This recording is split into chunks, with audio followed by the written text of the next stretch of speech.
Online at TechTimeRadio.com. Hey, Mike. Yeah, what's going on? Do you know there's a better way to experience music today? Why, yes, I do. Campfire Audio makes top-notch quality earphones for music lovers alike. Whether you're a musician, producer, or audiophile, Campfire has the perfect product for you. Campfire Audio springs from a passionate focus on refined audio reproduction. With a small team of highly skilled and dedicated craftspeople, they continuously experiment with materials and techniques to create something unique and special for the people who care most about it. Prototypes turn into a world-class earphone. Each model in their earphone line is designed and assembled by hand in Portland, Oregon's workshop. Their earphones are second to none in performance and finish. With their new plastic models, Satsuma and Honeydew, Campfire Audio has designed a day-to-day earphone for the audiophile on the go. Let's not forget its flagship model, Andromeda, an award-winning industry standard. Rest assured that when you purchase a Campfire Audio earphone, you're the proud owner of a world-class product from a company that is confidently standing behind everything it creates. That's right. Check out campfireaudio.com for all your high-end earphone needs. That's Campfire Audio, CampfireAudio.com for all your high-end earphone needs. I'm doing that immediately. Hey, Mike. Yeah, what's going on? Guess what? Our favorite sponsor's back. Oh, it's the Puzzle Dude from Unidragon. Hey, you know, everyone faces a problem. What gift to choose? What to give a friend or parent? How about that wife or husband? Or what about that child or even that colleague at work? I know what you need to get them. What's that? Wooden puzzle. Wooden puzzles like Unidragon solve this problem. Get the owl. Why do people love Unidragon puzzles? Because each piece has a unique shape. Mike, do you know that Unidragon now has nature puzzles? All right, we need more owls. Now they're small, medium, king size, and royal size, so you can get 7 times bigger than the standard puzzle. So if you want to get upgraded in your puzzles, now's the time to go to Unidragon.com. Again, that's Unidragon.com. Don't be fooled by other imitation puzzle makers. Only get your true puzzle from Unidragon.com. They're the best, and they're the world's leader in wooden puzzles. Tech Time listeners, use promo code DRAGONTECH. Again, that's DRAGONTECH for a 10% discount code. They're no longer 3 sizes, Mike. Guess how many there are now? They're 4 sizes. That's right. They're 4 sizes. Make sure to visit techtimeradio.com/sponsors and click on the Order Now button to go directly to Unidragon. Our #1 sponsor says thank you. That's awesome. We need more owls. Coming to you from the shores of the Pacific Northwest, keeping you up to date on technology, while enjoying a little whiskey on the side, with leading-edge topics, along with special guests, to navigate technology in a segmented, stylized radio program. The information that will make you go, Pull up a seat, raise a glass with our hosts, as we spend the next hour talking about technology for the common person. Welcome to Tech Time Radio with Nathan Mumm. Well. Welcome to Tech Time Radio. What's happening? With Nathan Mumm, the show that makes you go, Technology news of the week. Mike Gorday, I'm so glad to have you back in studio. Are you really? Yeah, dude. Yeah, dude. Yeah, absolutely. You know what? We are a live broadcast show here in the Seattle market from 4 to 6 p.m. on Saturdays. You know what? So that means if you're listening to our show, you may be watching a rebroadcast. If you're watching it on a Monday, Tuesday, Wednesday, Thursday, Friday, Saturday, not 4 to 6 p.m., and on Sunday, you're probably watching one of our nothing has changed since I've been gone. Absolutely not. We keep it the same here. Yeah, okay. Brought to you by Captain Obvious. The slow and steady wins the That's race, right. my friends. All right, we are Is that what you're saying to yourself? That's right. That's exactly Okay. in my head. That's right. I keep on hearing that. Good. So, all right. Okay. So welcome to our 2 hours. We are packed today with 2 hours. We got so much stuff. As a matter of fact, we have actually changed some of our show pre-done. If you read our pre-deal description, you would have heard that we were going to talk about back-to-school items. That has been scrapped. That's going to have to be on next week's show, and next week's show is also going to be our Lace Awards. So we are packed because we had our buddy Nick Espinoza from Security Fanatics called, and he wants to be on the show. He wants to talk about the security symposium. There was a big cybersecurity symposium. Yes, there was a 72-hour symposium with Mike Lindell, the My Pillow guy. Oh boy. So this is gonna be a fun show. Let me tell you. He's gonna be on the second hour. On the second hour, also gonna be talking about Microsoft. We have some things set up here. We're talking about Microsoft. You've got your altar to Microsoft. That's right. Right here. Well, it's not even close. This is just the stuff I pulled out of my office in a little. But look at all this. This is all nostalgia. It is. This is the original Microsoft keyboard, the first one that came out with the Windows key. We're going to be talking about that because we're going to be talking about Microsoft in the 90s, in 1995 and 1996, those 2 years. That's all we're going to be able to cover because that's going to take a lot of time just to do that. I was still using bulletin boards back then. Oh, we're going to talk about bulletin board services. We're going to be talking about dial-up modems because you know what? When Microsoft Windows 95 released... 50 baud modem. Yeah, 2400 baud. 2400 baud. That's right. 5600. Microsoft released Windows 95. They had no idea about including a browser, no idea about having the internet, and so we're going to talk about that today. And what actually ended up happening is their first internet came out in the Windows 95 Plus kit. So you had to get the Plus kit, which was an added on to Windows 95. Is that where AOL showed up, or did that come later? So, no, AOL and Microsoft make a deal, and we'll talk about that in 1995 and 96, too. So that was a pretty interesting deal. But welcome to our show, of course. So the first hour we got is Google creating a double standard. We're going to be talking about that. Of course they are. We are going to be talking about who has replaced Facebook as the most downloaded app. No way. Yeah, there's someone's replaced Facebook as the most downloaded app. Yeah, you're not going to be surprised. We won't be surprised. We have a Gadget and Gear segment with Gwen Way. So we have your co-host when I'm out. She's joining us like she normally does. We're excited to have her. You know what? She's going to bring to us something that is very hot in the market as we speak. You like that? Yeah, that was a quote-unquote hot. You'll understand why.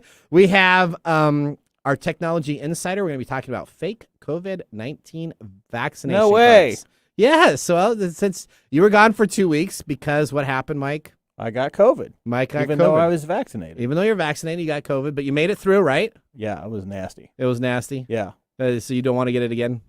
No. No, okay. No. So I got to tell you, though, I'm glad I was vaccinated because it would have been much worse. It would have been much worse? Oh, yeah. It kicked my butt. It kicked your butt. You were down for a couple days there. I was down for an entire week. Yeah. And then it took another week before I could even function regularly. 7 days of my life were kind of ruined on my video gaming partner was no longer available to help out. So I got to do chores around the house. That was just horrible. All right, so here we go. And then we talked about the Nick Espinosa joining us, Microsoft. Of course, we got tons of stuff. If you want to stay up to date on what's going on in our show, you can always go to techtimeradio.com. Yeah, that's techtimeradio.com. You can click on episodes. You can click on our blog posts. You can sign up for our newsletter. You want to get our newsletter. We got some Nathan Nuggets in there. We got Mike's special cooking recipes that he posts, right? Yeah. Okay. Yeah, and a bunch of other great stuff. So make sure. What's that? Never mind. What are you going to say? I don't remember cooking at all. So you don't remember cooking? Yeah, it must have been while I was delirious. There you go. Okay. All right. But first, we're going to start out with our loaded question, Mike. Okay. All right. Here's the loaded question to you. What is a great way to distract someone? Oh, that's pretty easy. Okay. What is it? Ask them what time it is. Ask them what time it is. Yeah. Why is that? They're like, hey, what time is it? Okay. So I look. See? Look at that. So I go and I take a look at my. So that distracts them. Yeah. There's also there's a lot of little tricks you can do. You can ask them, hey, what's your name again? Would you forget a name if we're talking with somebody? It depends on the situation. Okay. Well, there is a context to this why do you want to distract them in the first place? Okay. And then if it's something like an escalating event, and that's what I'm talking about. Some of these little techniques, happen really well with an escalating event where somebody's getting really upset and stuff. Agitated. You can say, "Hey, can you tell me what time it is right now?" And it stops them. Oh wow! And they're like,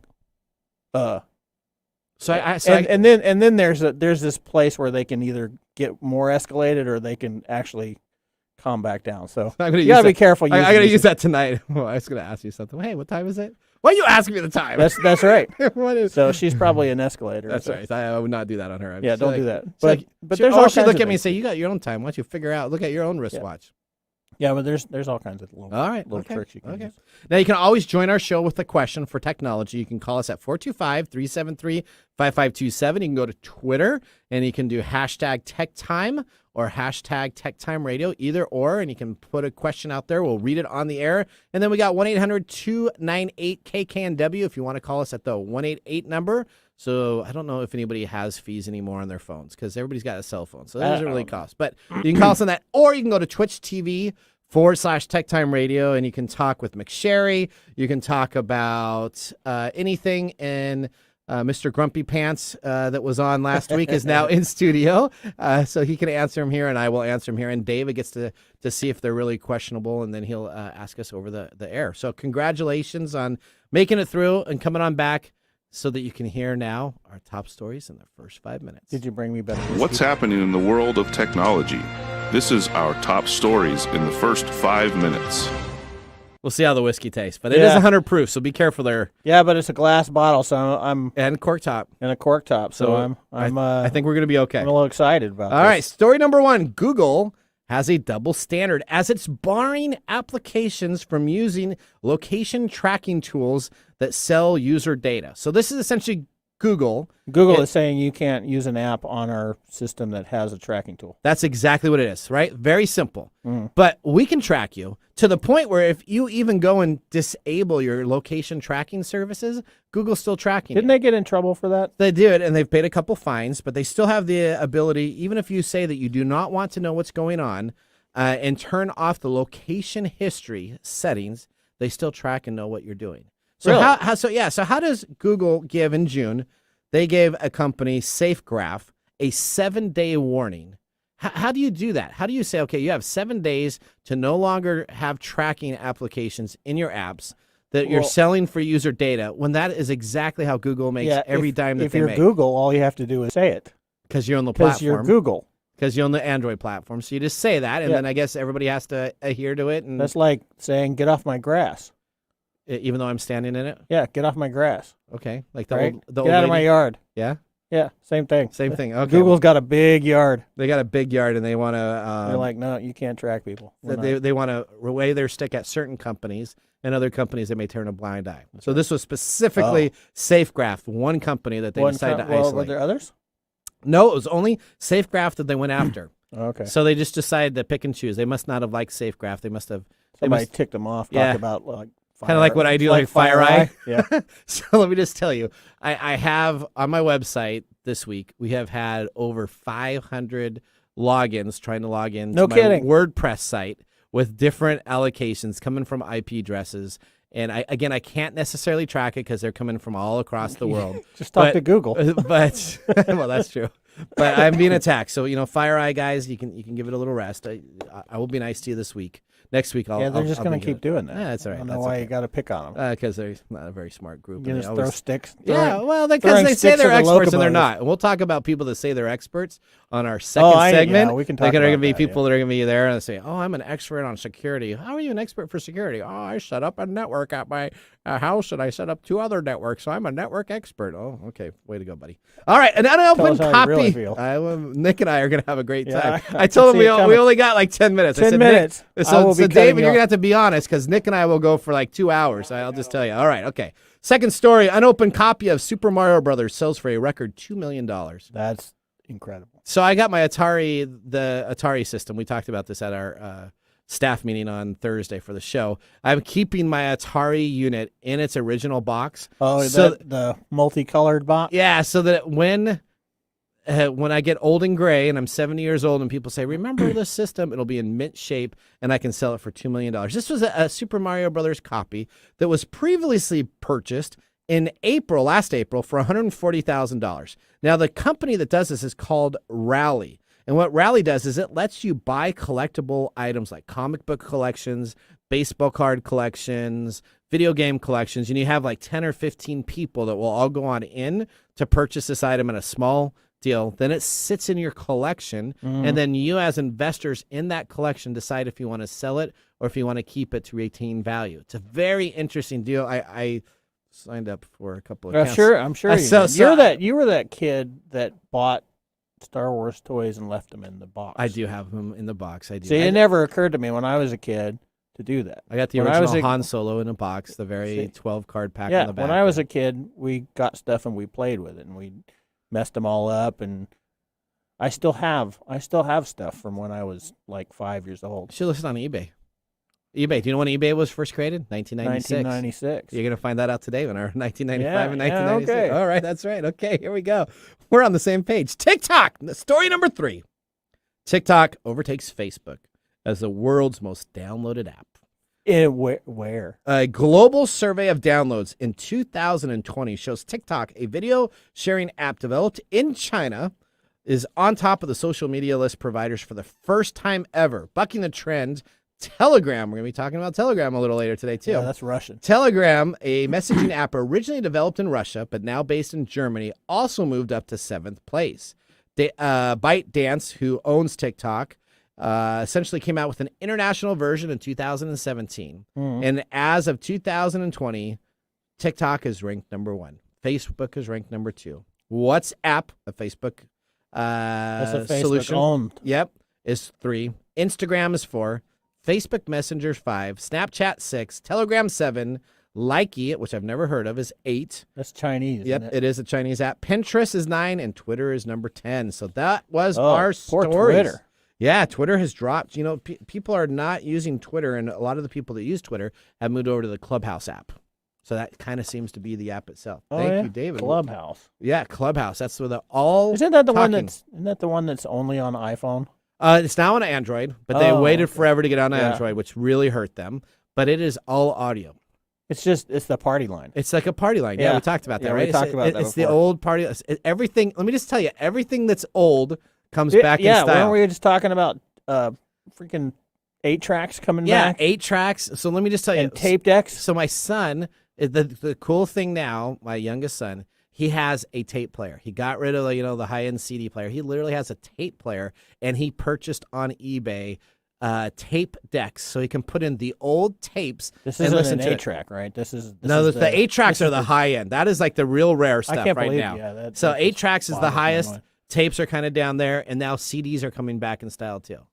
Yeah, I know you brought. Well, we bunch got of a lot of today. CDs. Yeah, that we're going to be talking I about. got in a bunch of 1990. CDs somewhere. All right, we're going to take a commercial break. When we come on back, we are going to have our whiskey tasting. It's 100 proof, so be careful, Mike. I know you've been off the whiskey for a while. Now you're back, so you got to be careful for that second hour. Well, yeah, Okay. 100 proof, not in a plastic bottle. That's right. So it should be pretty. It better be good, unless you're really. David told me to get you something good, so I think you're going to be happy. All right, we're going to take a thanks, break. David. We'll come on back, and we'll see you guys right after this commercial break.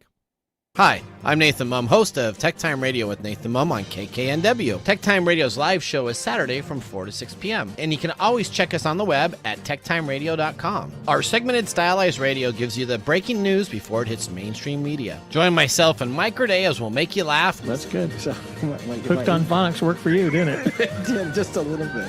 And learning something new in technology. Join us Saturdays 4 to 6 p.m. and Thursdays from 6 to 7 a.m. The technology show for the everyday common person. Hi, this is Lisa Downs, host of Reigniting You, the show that takes a positive, forward-looking approach to mid to late career transitions for Gen Xers and Boomers every Wednesday afternoon at 3 o'clock Pacific. Whether you're looking to stay in the traditional workforce, do your own thing, or retire or semi-retire, Reigniting You is your source for career transition advice, inspiration, and insight for what's next in your career and life. Join me Wednesdays at 3 o'clock to get re-energized, recharged, and reignited.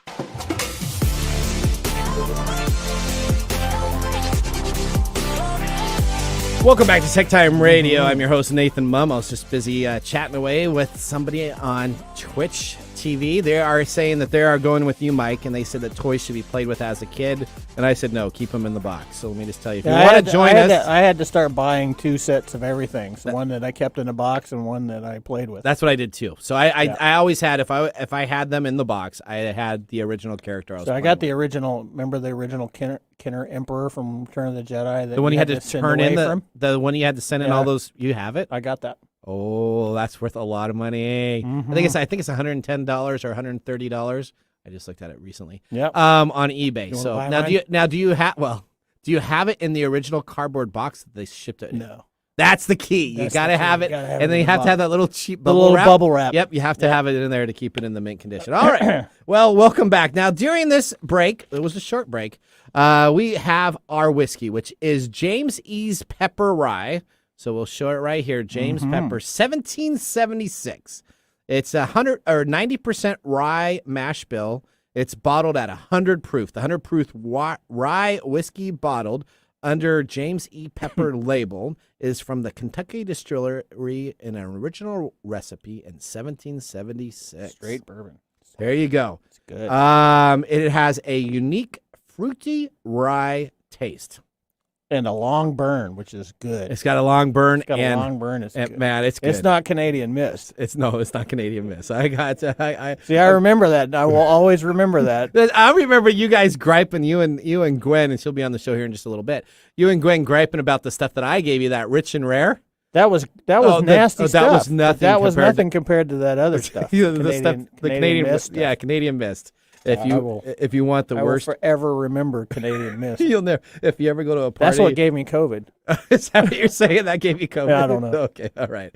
Well, welcome back. We got our drinks out of the way. We are going to start our next segment right here. Welcome to Technology Insider. We get the information directly from the source. All right, this is going to be a very interesting topic. Here we go. What are we talking about? Today's market for fake IDs for COVID-19. So this is a big deal. This is a huge deal. On the dark web, there's three things that normally sell really well. Counterfeit cash. You can buy that all the time on the dark web. Money laundering schemes, illegal drugs, and then fake IDs and passports. Those are the 3/4 items that you can pretty much, the dark web has taken care of. Well, forget it. The dark web has said, forget it. They can't sell this because the number one selling item right now, forget the dark web, you can just go and get it on the regular internet, is COVID-19 fake IDs. This is vaccination cards. Yeah, vaccination cards that essentially say that you've been vaccinated. Yeah. Now, these range, and we talk about this. So they range all the way up to $200 a piece, according to the Associated Press. But I was able to find one for $20 that I could print at home.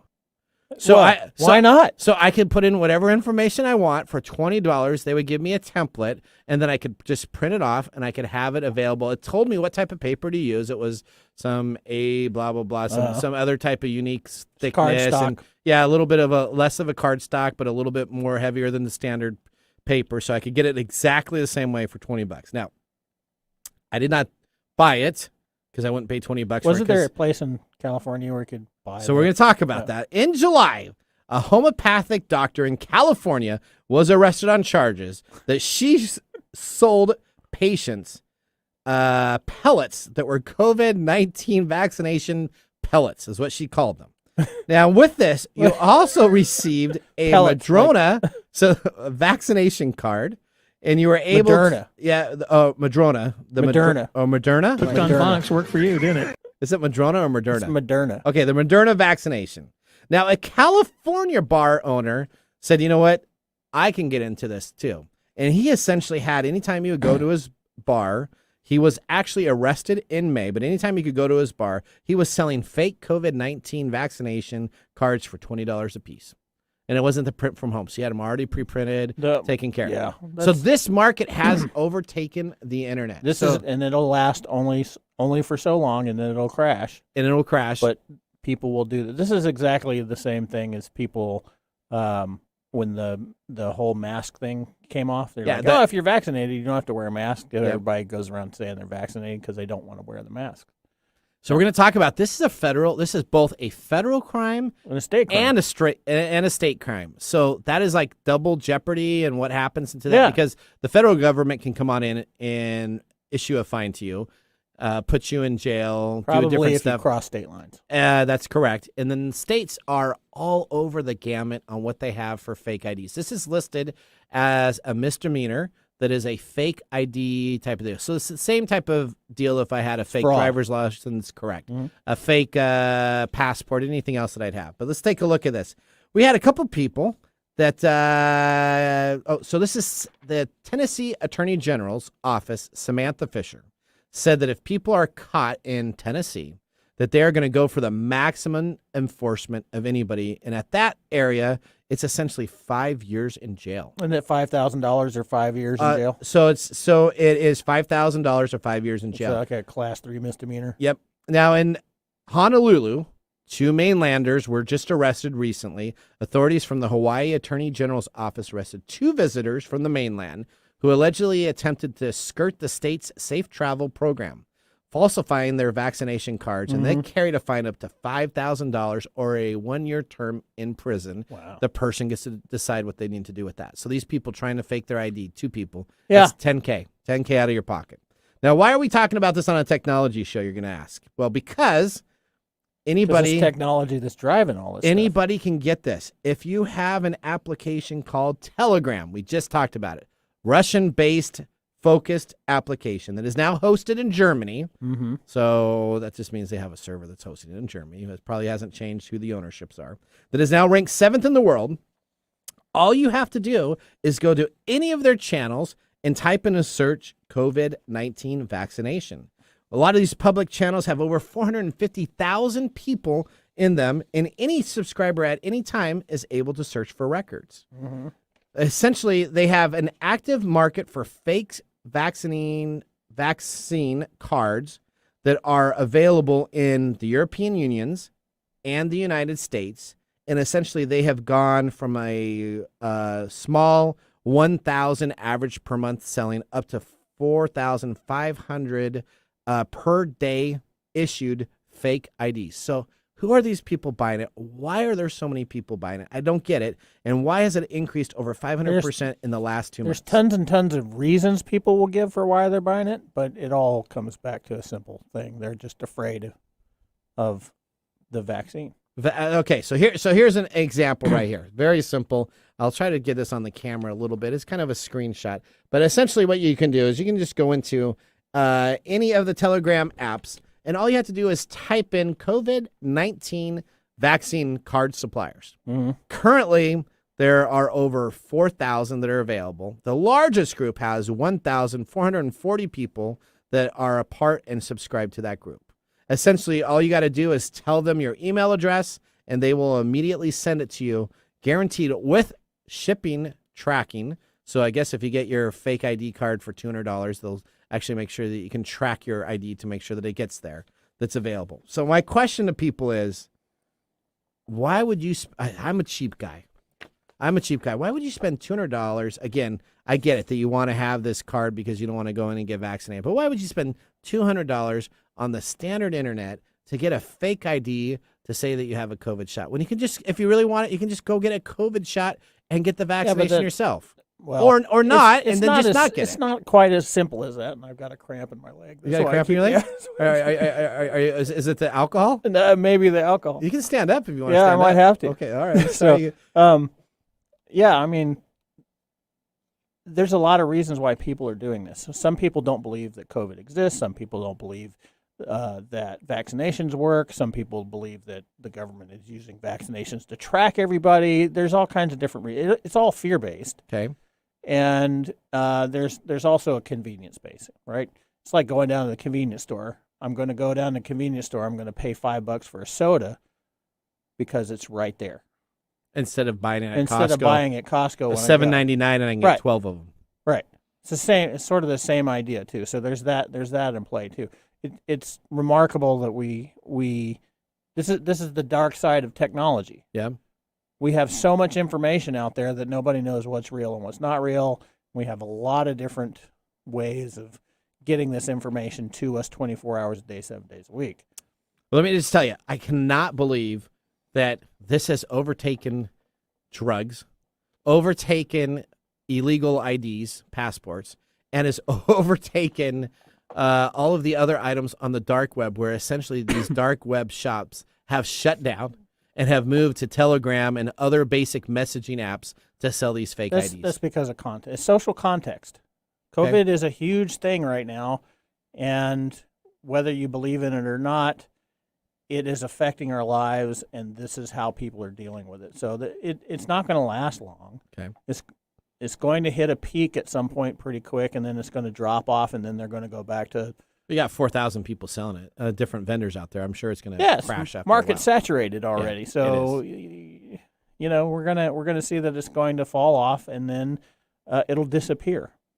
Probably fall down to like 25 or something on that little list of all the illegal things you could buy on the dark web and whatnot. Yeah, I mean, the poor people, the hitmen people are right now are just out of jobs waiting for the COVID-19 vaccination. I guess. I mean, they're just waiting there for really people. sad. It's really a sad state, though. It really is, and the reason we covered it is because it's just so proficiently available on the standard chat messaging systems. You don't have to have any technology diving into this. All you got to do is Google this, and they're going to tell you technology WhatsApp location or Telegram location. Go right here, and we'll get you the information. Technology amplifies human behavior, and this is just human behavior on a different scale. All right. Well, that ends our segment. As we continue on our great show, our next segment is Gadgets and Gear. We can't wait to get Gwen on. We're going to talk about the hot item. We're going to talk about the hot item. This is the hottest item on Kickstarter. So you're going to want to make sure you are paying attention to it, because if you don't, it may just burn away. You keep trying. I'm trying my best. Yeah, you try your best. Okay, here we go. We'll see you guys after this commercial break. Did you know that up to 12 to 15% of Americans grind their teeth at night while they sleep? Yeah, it's called bruxism. I used to work at a sleep lab, and we used to measure that, and it leads to a lot of problems like headaches and destroys your teeth. It wears down the enamel, and it's just very hard on your mouth. So every once in a while I'll wake up, my jaw will hurt. Do you think that I'm grinding my teeth at night? Yep. Well, so how do you go about protecting this then? The number one recommended way of protecting yourself from teeth grinding is what's called a night guard, which is a custom fitted prosthetic that you put inside your mouth. It usually runs, hundreds of dollars, but I know our sponsor, Smile Brilliant, can get you custom fitted night guards for as little as $45 a piece. So if you go to smilebrilliant.com and use TechTime Radio at checkout, you can receive 20% off your complete order. So visit smilebrilliant.com and use the TechTime Radio at checkout code.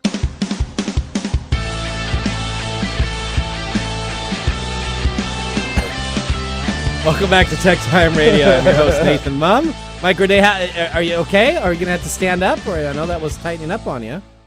I don't know, man. That's just getting old. You just, things just start clenching. Dude, I hate that. Sometimes though, like in the middle of the night, I mean, I'll have a cramp too in the middle of the night for no reason, and you just like get up in bed and you're like, like for like 4 minutes, and then you go back and then you totally forget that it's there. Yeah, if I talk too much about it, somebody's going to tell me I'm dehydrated or something. You probably need to drink more water. Probably need, or more whiskey. No, that dehydrates you. Oh, it does it? Yeah, but it tastes pretty good. It's pretty good whiskey, but it's making me cough though. So it's making you cough. It's killing my COVID. Well, it's 100 proof. That's it's right. 100 proof. The Kentucky Straight Bourbon. This was created by James Pepper in the early part of the 20th century. Okay. So what do you think? I like it. It's like better. It? Yeah. It's better. I appreciate that you got me some good tasting whiskey on my. You think on my by request by me, by the way, for the last couple weeks. That is correct. I'm like, you got to get Mike some good whiskey when he comes back. And I debated it too, man. I know. I was expecting some really crappy whiskey, but I guess we'll wait till next week. So we got this camp whiskey coming on up. Yeah, that's next week, huh? Oh yeah. Oh. See, you got to stop pre-tasting all. I didn't even pre-taste it. I just print out the reviews. I had to because I had to put out because I got the little cheat sheets here. So we don't remember what it is. We actually have a cheat sheet, and so I go and I kind of try to pre-take things taken care of. And we've been doing a lot of editing with the Lace Awards right now for this next week's show. So that should be pretty exciting. We're trying to do all the audio for every single one of the episodes a little bit, like a 10-second audio clip, like they do in the Oscars. That's a little crazy. What's that? That's a little crazy. Well, you know what? I sometimes spend a lot of time. You spend a lot of time drinking whiskey, don't you? I do like whiskey. All right, let's get on to our subject at hand. We have our extraordinaire that will be joining us in our next segment. What's new in our gadgets and gear? All right, Gwen Way is joining us on the show. Gwen, we are so happy for you to be on with us. I am happy to be back and very, very happy to see Mike back as well. Oh, yes. We're excited. Thanks. We're excited for him. Nothing's hotter. I got good whiskey. That's right. Nothing's hotter than bonus. this new object we're going to be talking about. You're going to keep trying. Yeah, that's right. Keep hitting that. Something is going to light a fire underneath you, and if you're not paying attention correctly, it'll just pass you by. You want some preparation H for that burn? Ah, there you go. I like that. There you go. All right. Gwen, well, again, for people that don't know, Gwen has been a part of our show since pretty much day one. And so is Mike, and so is a lot of our other people. But Gwen fills in when I'm out, and so I asked when you were out if she'd fill in, and she's like, "No, I just want to work with Mike. Mike's my favorite." So she's like, "Oh, okay, all right." So my brother came in. That's right. So I appreciate my brother coming in. Thank you, Jonathan.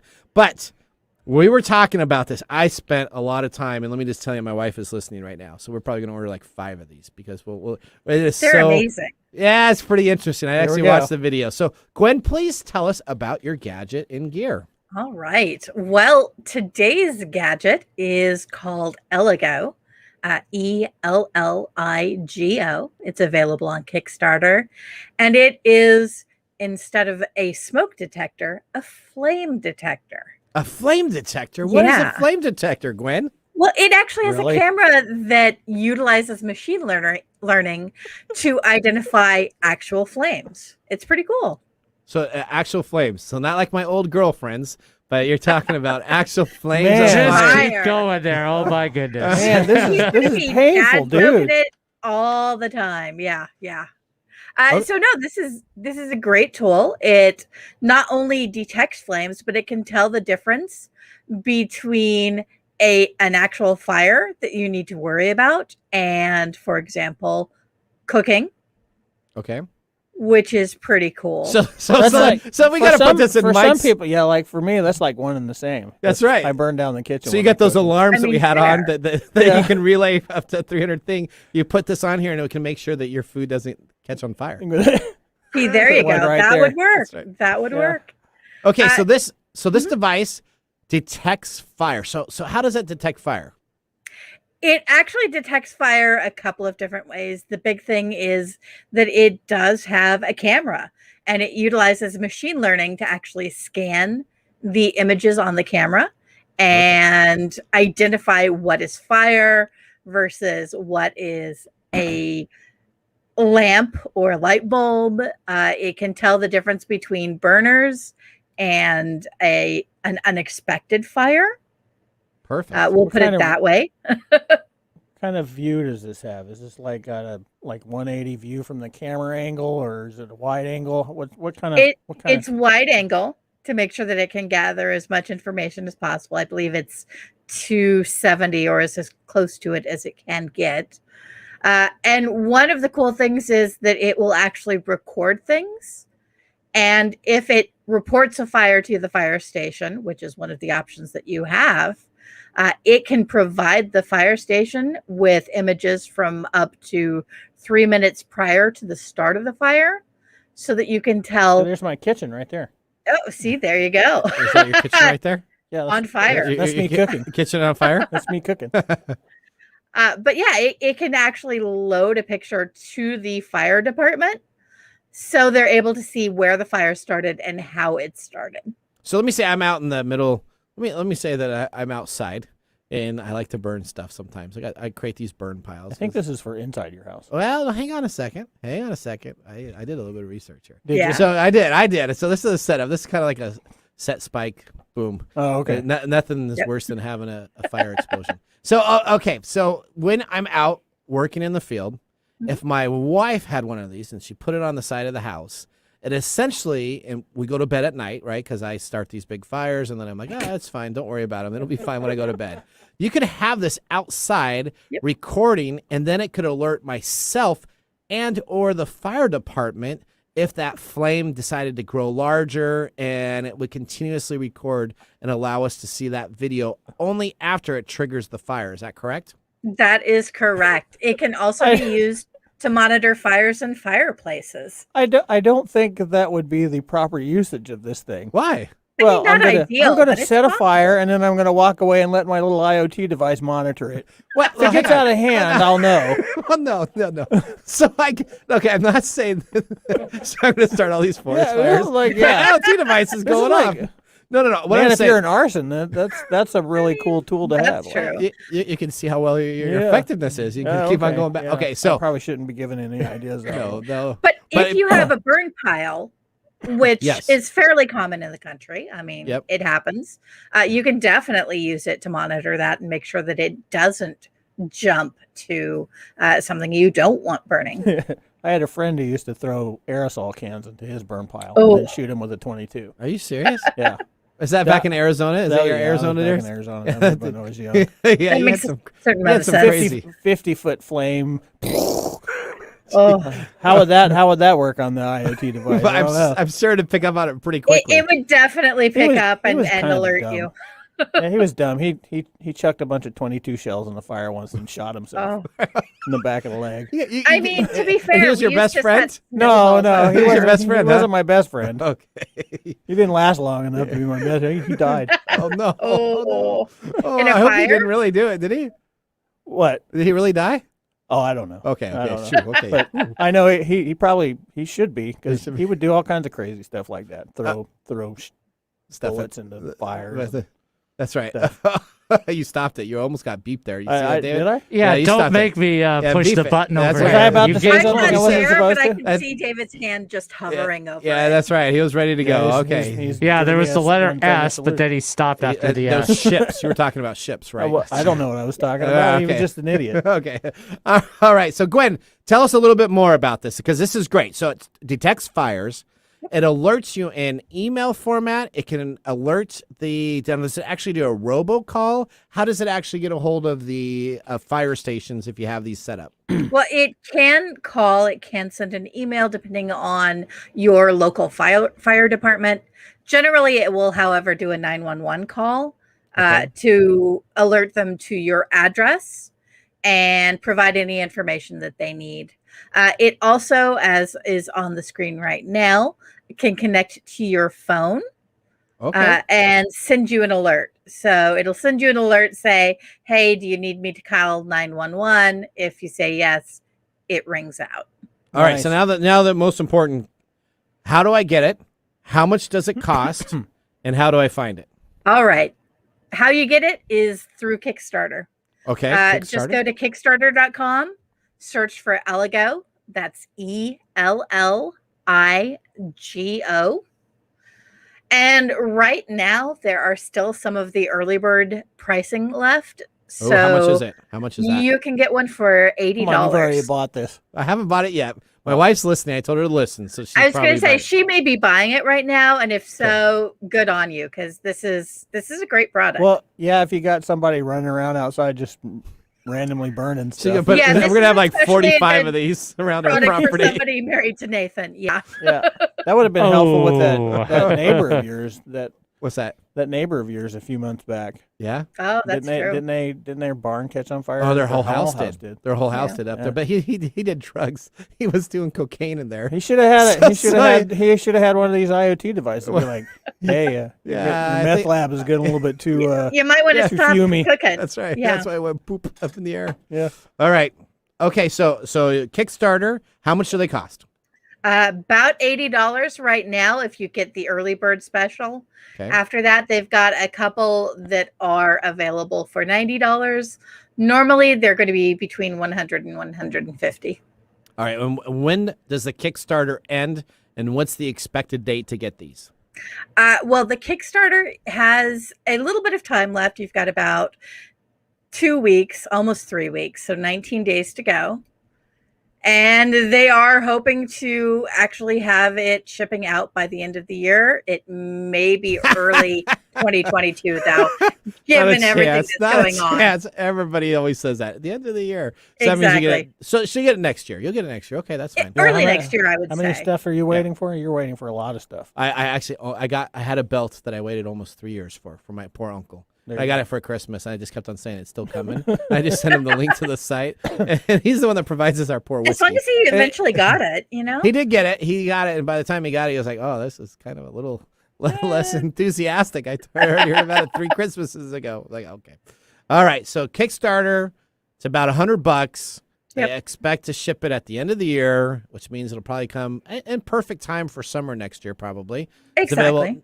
Now, can you use this camera for anything else? So if I want to be out there and track fire, can I track fire in Zoom at the same time? Not particularly with this, no. Okay. What else are you going to? Are you just making sure that you can't be tracked with all the other nefarious things? Well, no, that I just think means he's that if making I'm out sure there, I just have to have 2 cameras in my Zoom Oh, okay. cameras. I was gonna say, I think he's making sure that it's not going to, focus on him and watch him crash and burn on Zoom calls. That's right. That's right. You got to turn this off at 4th of July. I know, because you burn all kinds of stuff on 4th of July. 4th of July is my favorite holiday, man. I know. All right. Well, Gwen, thank you very much for joining us. Again, Kickstarter, it is called Eligo or Eligo, Elligo, or you can go look at IT Portable Flame Detection Alarm on Kickstarter. Glad to see you back here. Glad to have Mike back here. It's just kind of like old times. We're all kind of having a great time. Getting the family together again. That's right. Okay. What are you doing later today? Now, I'm just curious. Your husband is a musician. Are you going to go on out? Has he got a gig tonight? He is. He does have a gig at, I believe, the Hilton down in Renton.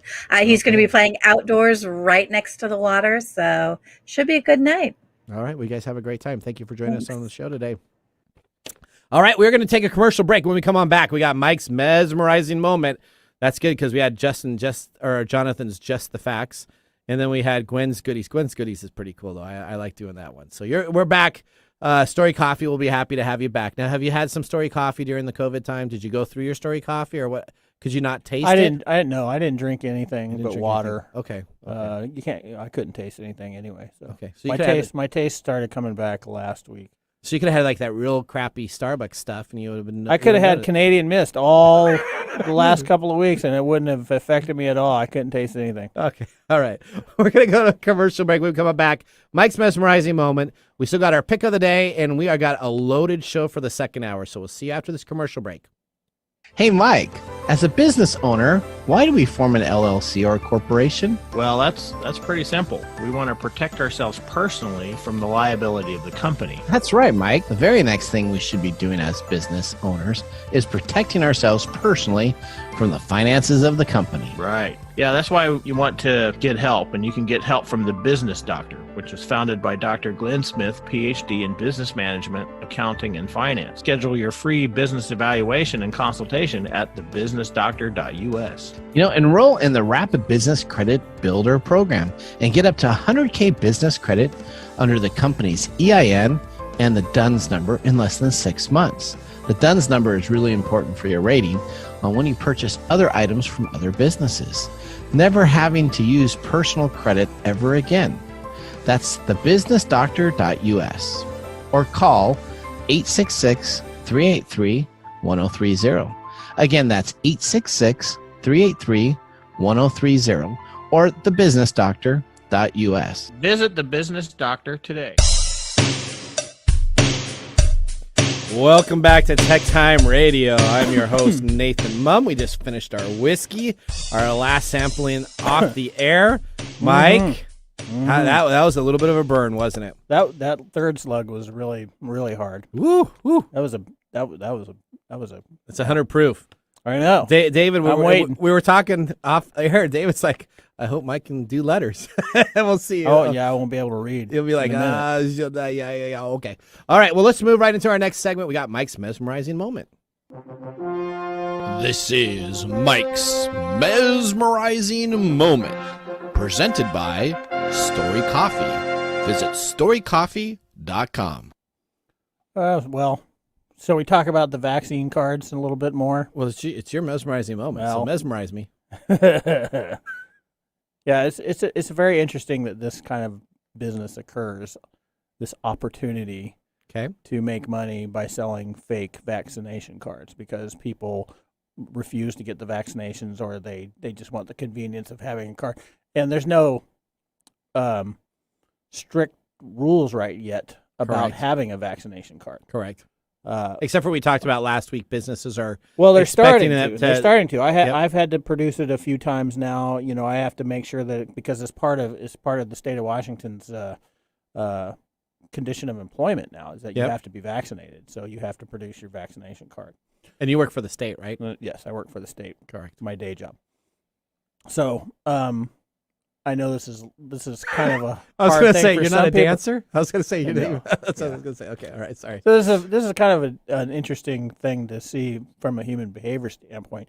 It's not good from the biological standpoint because we know that the more people that have vaccinations, the more immunity people are going to have with this thing, and the variants that are coming out, which I got was the Delta variant, which is way more virulent than the original one. Okay. And I got it, and I was vaccinated because somebody decided they didn't need it. Yep. Or somebody didn't know that they had it and was out there living their life, because that's what we're trying to do. We're trying to live our lives like we used to do. We can't. We got to be a little bit more careful about things. But ultimately, So my workmate says, well, it doesn't make us, but it does make it. With Washington State, we have to wear our masks, right? So if we had any meetings or anything like that, I work downstairs in the basement area, and if I have to go upstairs, I got to put my mask on, leave my office space. I have it so that we can continue to be safe, and so we're back to the kind of a standard a little bit, because we want to make sure that we're still safe and that we can get through the holiday season. But it's very interesting that I thought summertime would kind of kill it and you'd pick up on the fall, but it's not like the flu, right? So it's completely different. It doesn't care what season it's in or anything. No, like it doesn't. that. It's not a seasonal thing, and it's this new variant is way more virulent, meaning it's easier to transmit. Yep. And if you're not vaccinated, I'm thankful that I'm vaccinated, because if I was not vaccinated, I can't imagine how worse it would have been, because it really laid me out for a couple of weeks. It did. So, all right, well, are you ready to go to our pick of the day? Yeah, let's go to the pick of the day. All right.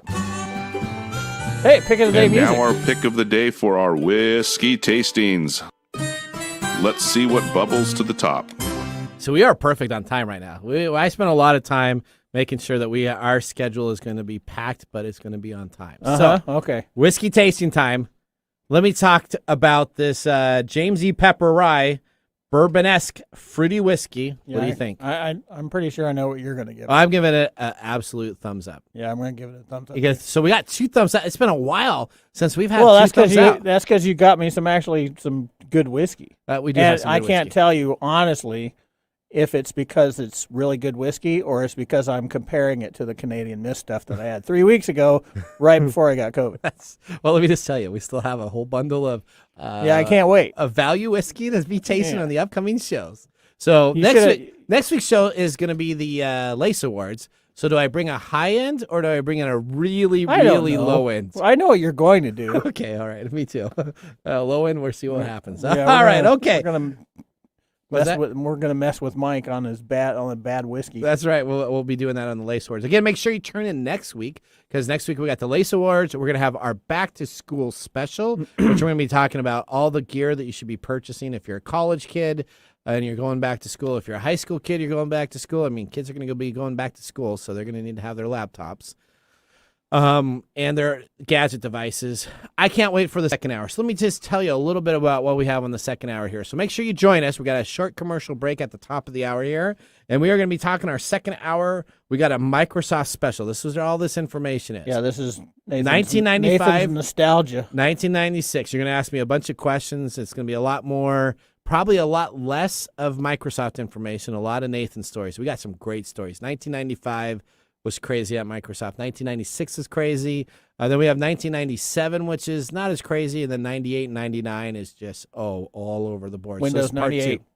Windows 98 coming on out. We got Windows NT that comes on out. A bunch of stuff. Windows NT 2000. Yeah, well, Windows Daytona. We got a lot, and I was doing some crazy jobs in that. So this is the more conservative jobs that we're going to be talking about in the second hour, but it should still keep you pretty entertained. We also have Nick Espinoza, our Chief Security Officer from Security Fanatics, is going to be on he's a Forbes Technology Council member. He's going to be joining us to talk about Mike Lindell, the My Pillow guy.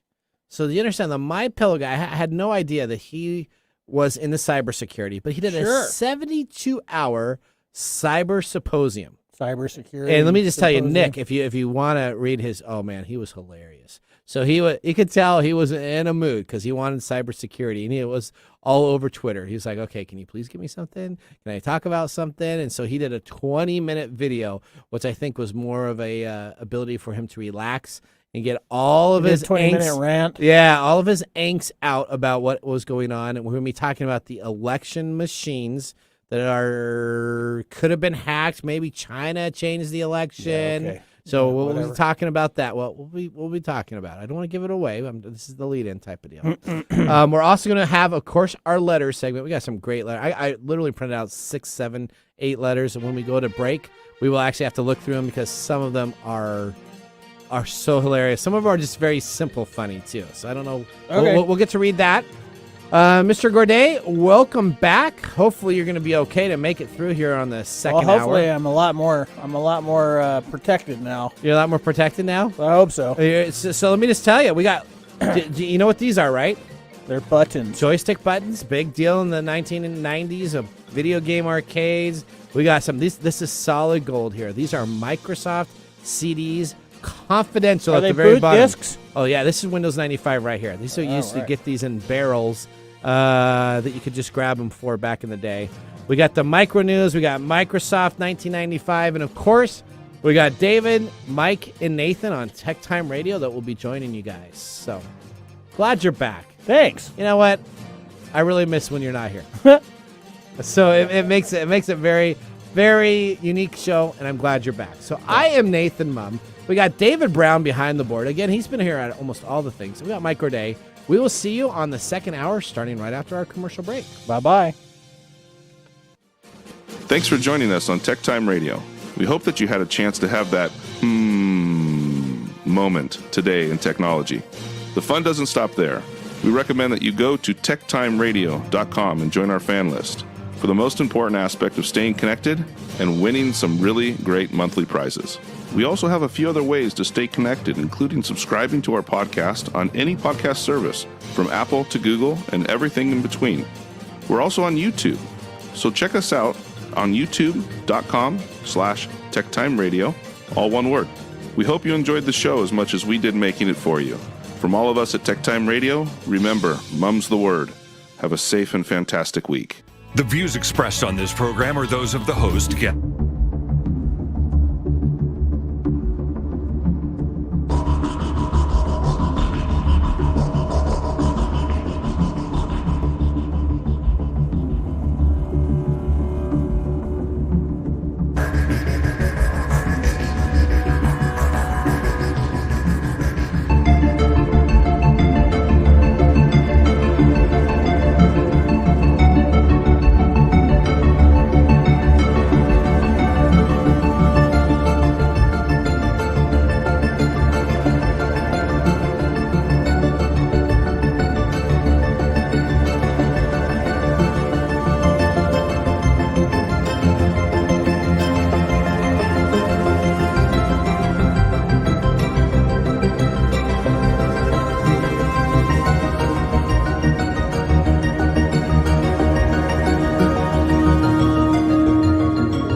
What's up, Mike? You're a big energy drink guy, right? Yeah, and I'm gonna have one, if not 2 energy drinks a day. You know that stuff is overloaded with sugar and ingredients you don't even know how to pronounce. Yeah, I do. Have you ever thought of having something that's a little bit more healthy? Well, you know what? I need something with a little bit of caffeine kick because that's why I use the energy drinks. Well, you might want to try something else. Try Focus. It's a sparkling water with a spark. Focus is a delicious, health-conscious, thoughtfully caffeinated sparkling water. It's infused with a boost of natural tea caffeine and the balance of L-theanine. You get the clean energy you want without the sugar, calories, or crash. Wow, that sounds really interesting.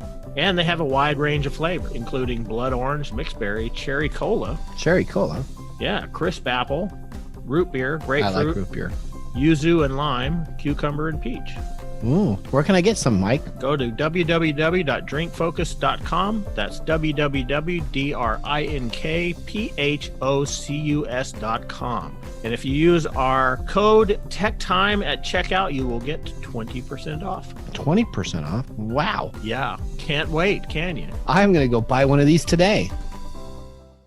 Hey, Mike. Yeah, what's going on? Guess what? Our favorite sponsor's back. Oh, it's the puzzle dude from Unidragon. Hey, you know, everyone faces a problem. What gift to choose? What to give a friend or parent? How about that wife or husband? Or what about that child or even that colleague at work? I know what you need to get them. What's that? Wooden puzzle. Wooden puzzles like Unidragon solve this problem. Get the owl. Why do people love Unidragon puzzles? Because each piece has a unique shape. Mike, do you know that Unidragon now has nature puzzles? All right, we need more owls.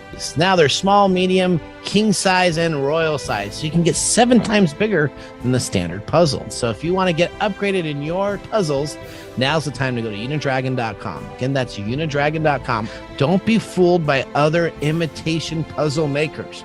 Only get your true puzzle from unidragon.com. They're the best, and they're the world's leader in wooden puzzles. Tech Time listeners, use promo code DRAGONTECH. Again, that's DRAGONTECH for a 10% discount code. They're no longer 3 sizes, Mike. Guess how many they are now? They're 4 sizes. That's right. They're 4 sizes. Make sure to visit techtimeradio.com/sponsors and click on the Order Now button to go directly to Unidragon. Our #1 sponsor says thank you. That's awesome. We need more owls. Coming to you from the shores of the Pacific Northwest, keeping you up to date on technology while enjoying a little whiskey on the side, with leading-edge topics along with special guests to navigate technology in a segmented, stylized radio program. The information that will make you go, Pull up a seat, raise a glass with our hosts as we spend the next hour talking about technology for the common person. Welcome to Tech Time Radio with Nathan Mum. Welcome to Tech Time Radio with Nathan Mum, the show that makes you go, Technology news of the week, the show for the everyday common person with insightful segments on subjects weeks ahead of the mainstream media. That's right. I'm Nathan Mum, and welcome to our show. We are live streaming in the studio today from 4 to 6 p.m. If you're catching us on YouTube, Facebook, or Twitch, you're watching us live, or of course on our home station, KKNW 1150 AM. You can go to their website, you can stream us, you can watch our video, or you can listen on the radio in your car. But make sure you keep both hands on the wheel, even though we get some exciting items. We don't want anybody texting us or doing anything that will get you in trouble.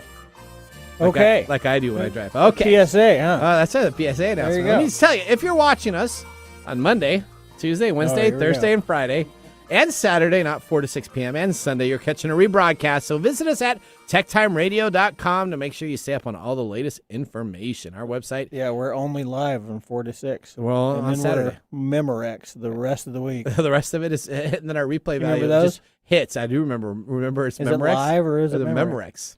Our stream hits just go crazy on Thursday morning. Let me tell you, Thursday morning show, that's what people listen to, the first hour. But you are listening to the bonus segment because this is the second hour. This is where we relax a little bit. Yeah, this is after we've drank a lot of whiskey. And we poured a little bit more. Out. This was some good whiskey, so I poured a little bit more in there. I saw that. So we can have a little bit as we sip through.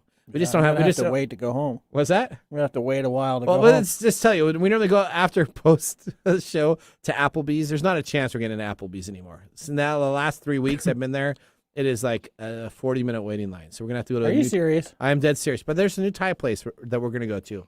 I think you'll like it. She'll have to follow me out. I'll just tell you that. All right. Welcome to our 2-hour show. as we're scheduling our dinner plans on their air. I know. I'm sure that's fantastic. All right. Thank you for joining us. Now, we got a great subject today. We're going to have Microsoft in the 1990s. Essentially, it's two segments. We're going to be talking about 1995, 1996 from the perspective of an employee that was there in 1995 and 96 myself. So we're going to be talking a lot of stories. This is a walk down nostalgia lane. Let me just tell you, I spent so much time going through and finding information. I have my old reviews in here, so I can make sure I know exactly what I was doing on the years. So I have my old reviews, and I'm like, oh, look at that. I rated myself a 4, but I didn't quite get a 4. I got a 3.5. So we got rating scales that we have. Okay. I got lots of information that's available. And we have also Nick Espinoza, that last-minute segment. We were going to be talking about back-to-school items. That will be next week's segment. And essentially, we had Nick because Nick has spent 3 days at one of the probably craziest symposium/technology shows I've ever seen. I went and I watched Nick's 20-minute video and rant about it. I think that was him releasing some of the inner demons that were inside because of the event itself. And let me just tell you, this was a train wreck. I mean, nobody loves a wreck until they all watch it, right? So that's what happens. When a train wreck happens, everybody's like, oh, I want to go see there. Let's see what's happening. This is a train wreck. This is a train wreck to utmost proportion. So we're going to have our security expert on because we had essentially the My Pillow individual, Mike Lindell, host a 72-hour symposium that was billed as a cybersecurity reveal of election fraud. Do you remember the opening of Geraldo Rivera? Yeah. Remember that? Yeah. Jerry Springer and Geraldo Rivera. Geraldo Rivera did this special about Al Capone. No, the uncaving of something or whatever it was, like the tomb of the unknown, or I got some. Why can't I think of it? It's some mummy thing or something like that. And he goes to do it, and there's like nothing there. Yeah. Remember, they build up, and they're like, oh crap, I have nothing. It was that Union guy. Yes. That went missing, and nobody knew where he was. Is that what it was? So yeah, absolutely. So I'm your host. Help me out. I don't remember. I don't know who it is. We'll have David have to Google it as he's over there. Let's move on though to how we start each of our second hour shows with our buddies at the Love Shack that help provide us some great questions. And they are available, David, when? Love Shack Live will be Thursday afternoons, 1 p.m. to 2 p.m. Pacific time, right here on AM 1150 KKNW. There you go. David's so perfect on that, right? Mm-hmm. He plugs the show. Okay, here's the question. If you could write a book, what would it be about and what would be the title? I've written books. Okay, well then. So if you've written books, you want to know the book that? What was the title of the book that you wrote? I wrote a book on human behavior called "Why We Suck." That was the title of your book. Why We Suck. It's called "Why We Suck: The Hubris and Hypocrisy of the Humanimal." Of the Humanimal? Yeah. Okay. That's a catchy title. Yeah, let me just tell you. So, Marketing 101 probably says you probably shouldn't say why you suck. You should probably be a positive title. I think Yeah. I get a lot of feedback like that. It's not published. But it's not published? No. Did you put it on Amazon? No. It's not published. So I wrote it. You wrote a book. I just haven't published it. Well, why don't you publish it? Why don't you publish it? Because I'm not quite done with it. Oh, okay. You and my oldest son. He writes books too. Then he gets to the end and he doesn't finish them. It doesn't have a positive spin on the back. Okay. And that's the number one feedback. That's the number one feedback that I got. You have to end on a positive note. This is very depressing. Walt Disney has figured it out, right? With the Walt Disney I'm sorry, Company. It's depressing. It's human behavior. Human behavior doesn't change, and it's very depressing. We should put it up on Amazon books. There's a gazillion and 50 million of those things available. Yeah. Don't you have one on there too? I have a fantasy fiction on there. What's that? What's that title called? That was called Threads of Chaos, Book of the North, Book of the South. Book of the South? Book of the South. What happened to Book of the North? It hasn't been published. It's you remind me so much of my older son. Yeah, I'm like J.R.R. Martin that way. J.R.R. Martin, you mean? Yeah. So you just that's what I said. You're gonna let them come out with a movie before you write a book? I don't think anybody's gonna ever make that movie. Okay. So, all right.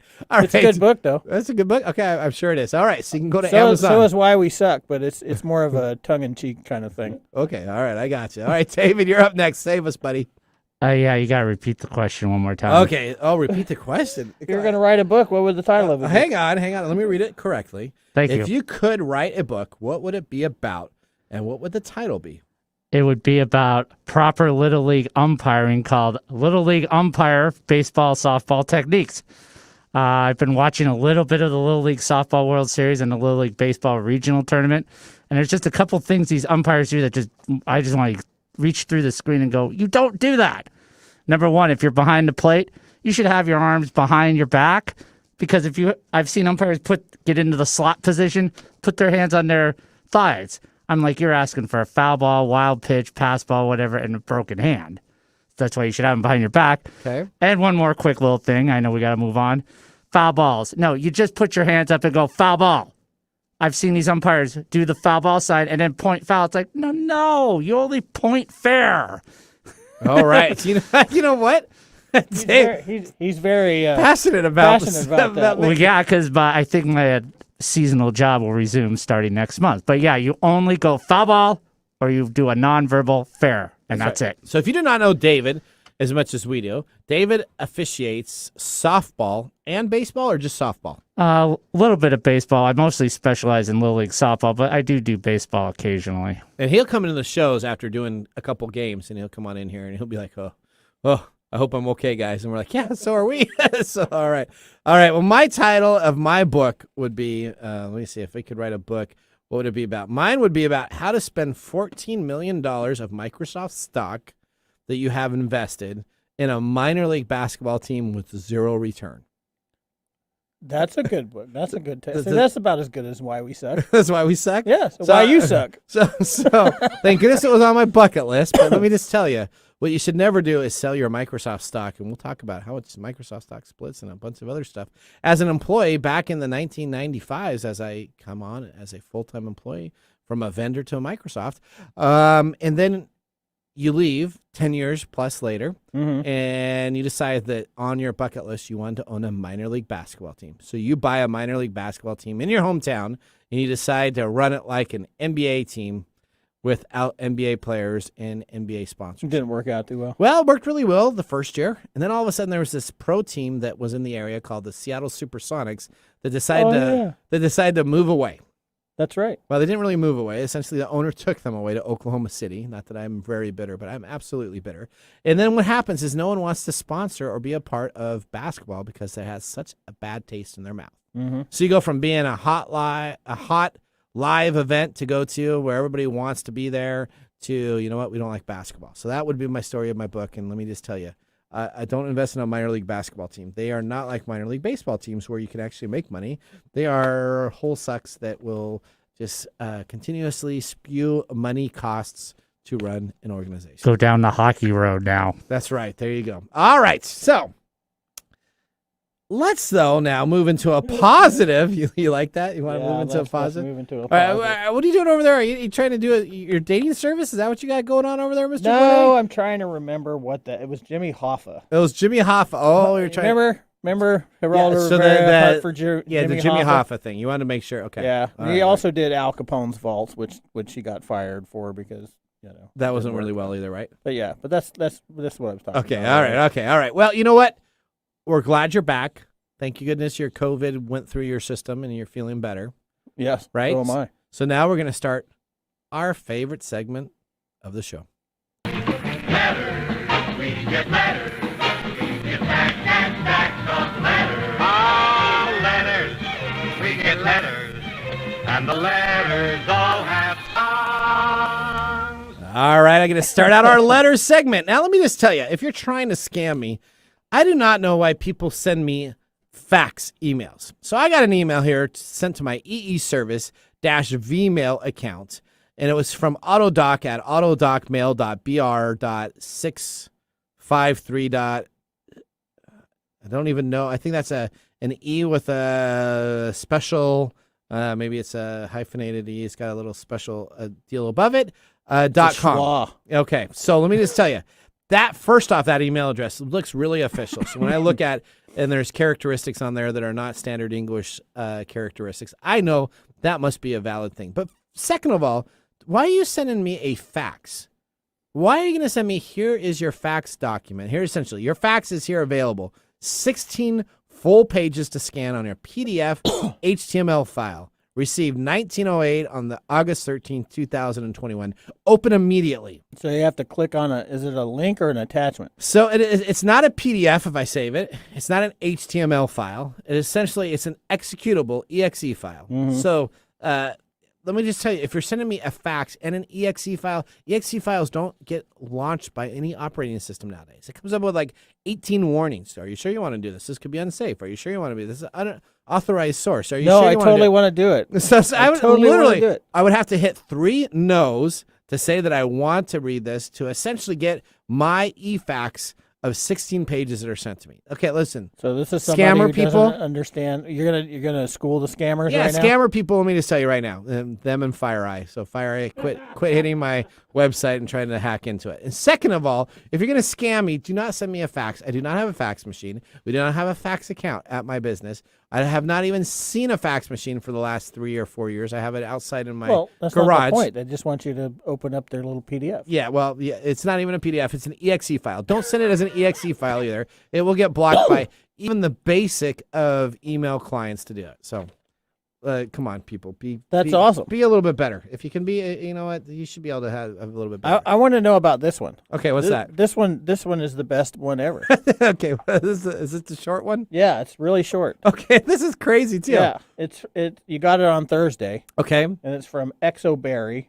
Exoberry, which is a string of alphanumeric characters. Okay. At 059272622.xr.u.appspot.com. Okay. Oh, that sounds legit. Of course. Oh, that's totally legit. That's one of my buddies I went to school with. Yeah, and the subject line says, "Just relax."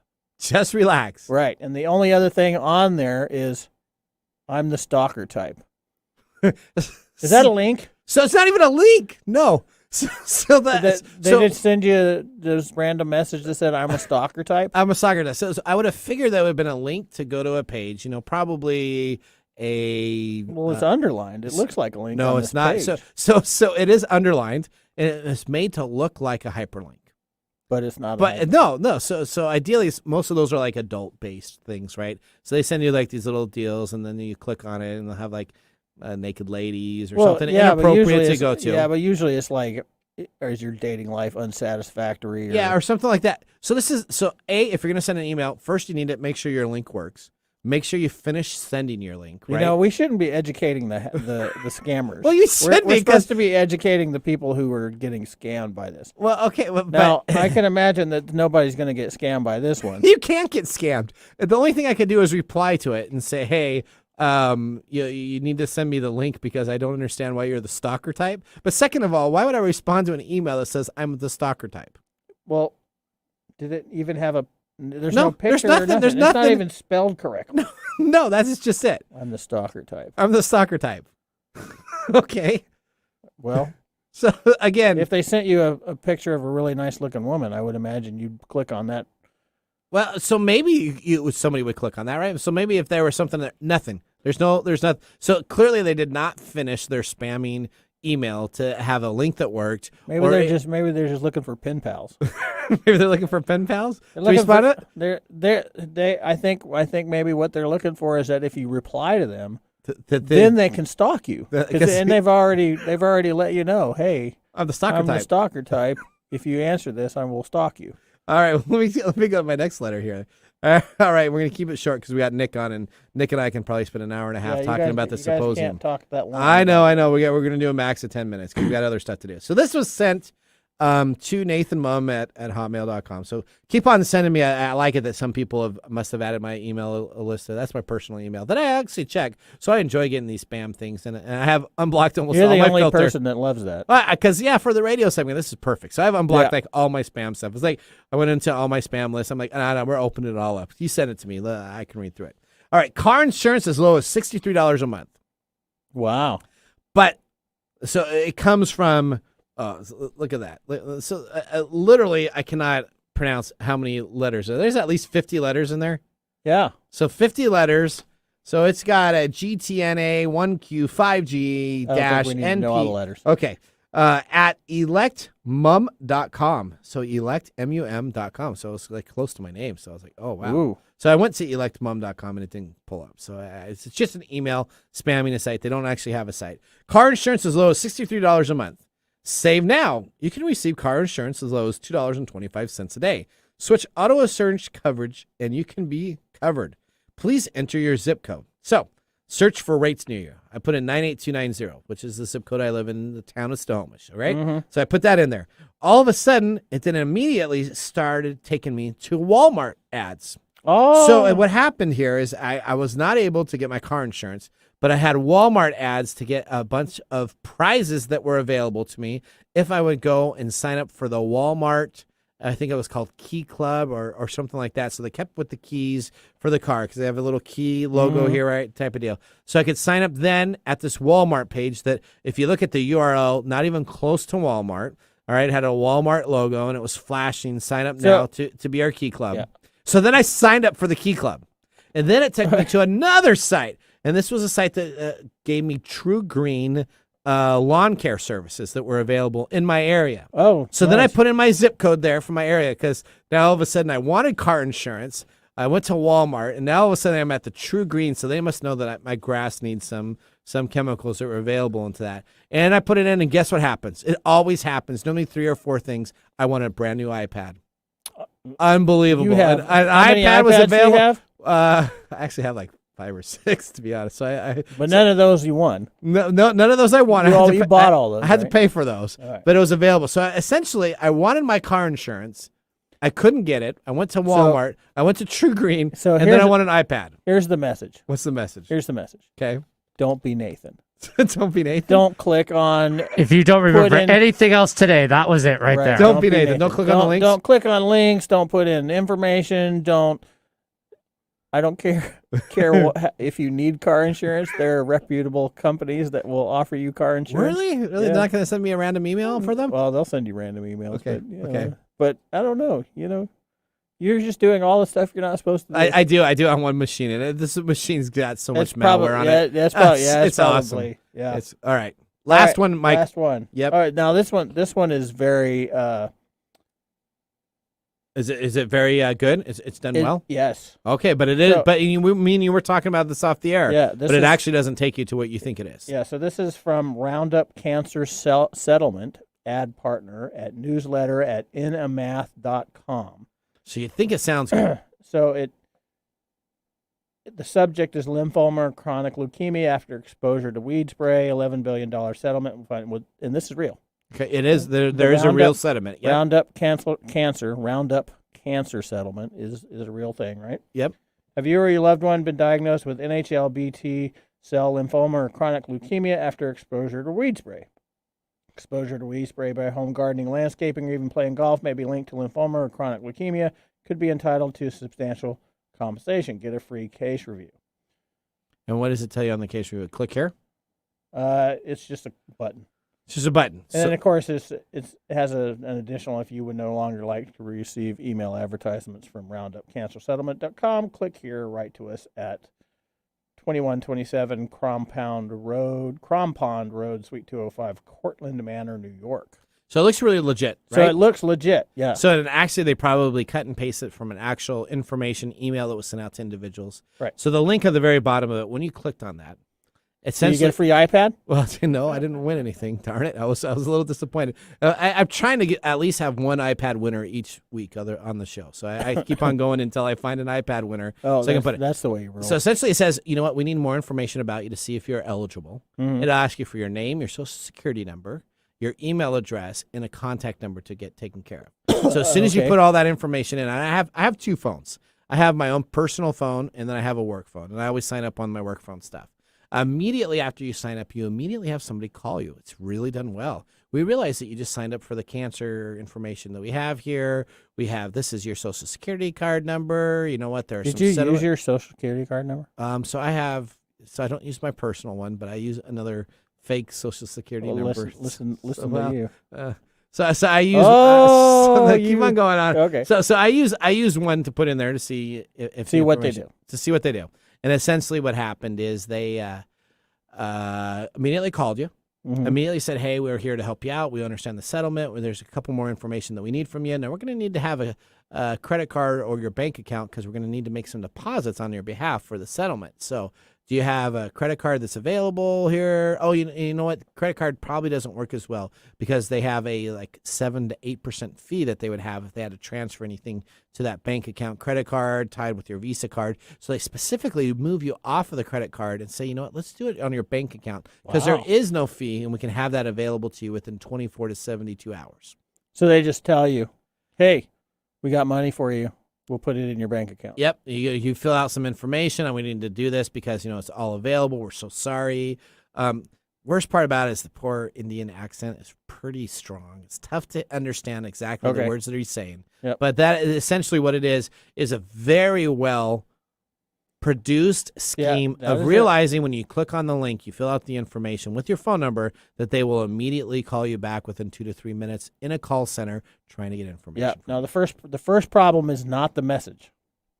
Correct. The first problem is they want your Social Security card number. Yep. Don't give your Social Security number out. Never give it out. Ever. I don't know why people do that. Because it's easy. Because they memorize it, so they because they're thinking they're going to get free money. They're thinking they're going to get free money. Yeah, so just money grows on trees. It's always free, right? It's a risk. This is that risk assessment that we do in our brains, right? Well, it could be this, but if it's not and they're legit, I could get a crap ton of money. Yeah, I'm going to make so much money after the lawyers took out all of it. And in the deal, I'm going to get $25. My risk weighing is being thrown off by this sort of. And see, what happens in our brains is that when we decide something, our brain actually kind of thinks it's real. So if I think in my head, I'm going to get a massive settlement, you start thinking it. Your brain goes, oh, we got that already. So in your brain, it's like real. So it's Michael because your brain doesn't know what's real and what's not real. That's what your consciousness is all about. So Mr. Pillow must have thought that he had a secret to let's expose. talk. Yeah, we can talk about Mr. to expose him of that. All right, well, that ends our segment. As we come back after this commercial, start about my email. I hate my email. That's right. Man, I'm starting to regret saying that. There's a lot of things that we always talk about off the air that would make a whole different show. Let me just tell you that. Yeah. All right, we're talking like Howard Stern. He'll have to be on Sirius Radio. We'll have to. Yeah. Okay. All right. When we come on back, we have Ask the Expert. Nick Espinoza from the Security Fanatics will join us. He will be talking about Pillow Guy Security Symposium. I've been following him all week, and Nick is going to be a blast on this. We only have 10 minutes, though, Nick, because I have other stuff I have to do because we could talk 4.5 hours, I'm sure. So make sure you guys come back, learn about these voter machines that were hacked on, or maybe they weren't, when we return to Tech Time Radio. Upper Left Corner is a PNW true crime podcast now streaming on all major podcast platforms. If you get excited when your favorite true crime podcast tells a story about a place that you've been to or the town that you live in, then Upper Left Corner podcast is for you. Each week, I tell you a story of a crime that has taken place in the PNW and give you background about the town the crime occurred in. If you like true crime, check out Upper Left Corner podcast, now available on Apple Podcasts, Spotify, Google, and more. Ace Hardware is a helpful place with prompt, friendly service, knowledge, and the little things that make a big difference. Service. Selection. Advice. Community involvement. Competitive prices. Convenience. Located near you. And the things you need, such as house keys, lawn and garden, plumbing, electrical, hardware, grills, outdoor living supplies, and even nuts and bolts. When you visit Ace Hardware, you'll be greeted at the door and given the help you need. So come visit us at Ace Hardware in Evergreen Way in Everett, Lake Stevens, and now Stanley. Ace is the place with the helpful hardware, folks.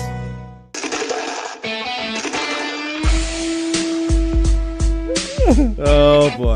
Welcome back to Tech Time Radio. For you. I'm your host Nathan Mum, and we got over here Mr. Gourdet, David Brown behind the board, and we are bringing up our security expert, Mr. Nick Espinoza. Let's start our next segment. This is a segment we call Ask the Experts. All right, welcome to Ask the Experts, where we have a very bizarre story this week that is hitting the news, and will be talked about in the upcoming weeks, I bet for sure. All right, so we're bringing Nick up on. Nick, I am so glad you can join us. Are you enjoying some whiskey today? I am actually not. It's good to see you guys, by the way. I am not. Given the events of the past 3 days or so, I've had to switch to tequila. Okay. So let me just tell you. So it's that bad, huh? Oh, lordy lord. So here's some of Nick's tweets that I printed out, all right? This was on August 12th. The Cyber Symposium panel made some good points about supply chain risk and security for most of the everything electronic in the manufacturing and assembling outside of the country. It needs to be discussed more. Still waiting to be verified evidence, which I don't think we're going to get to. All right, here we go. The speaker claimed that voting machines was the exact same voting machines as they used for his state. Did he verify his software firmware version is the same? Did he configure a network the exactly same way, programmed exactly the same way? All of that matters. Yes, it does. So why don't you give me a rundown of what exactly this is all about? Okay, so we're going to ask the questions because he's going to do it for the everyday common person. Now, let me just tell you, I guess I'm a security expert because I have set up some networks. And so they had this guy.